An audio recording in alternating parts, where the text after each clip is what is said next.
இன்றைக்கி ஒரு சுறுசுறுப்பான மார்னிங் ரொட்டீன் பார்க்கலாம். இன்றைக்கி பிளான் என்னென்னு பார்த்தீங்கன்னா, லஞ்சு பிரேக்ஃபாஸ்ட்டு எல்லாத்துக்குமே சேம் தான். சாம்பார் வச்சுட்டு பீட்ரூட் பொரியல் செஞ்சுக்கலாம் அப்படின்னு சொல்லிட்டு தான் பிளான்.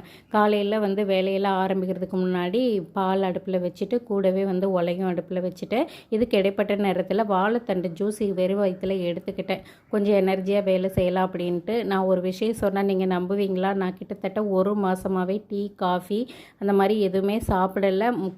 சுத்தமாக சுகரை அவாய்ட் பண்ணிட்டேன். ஸோ இந்தளவுக்கு கண்ட்ரோலாக இருக்கிறேன்னு பார்த்தா என்ன நினச்சே எனக்கு ஆச்சரியமாக இருக்குது.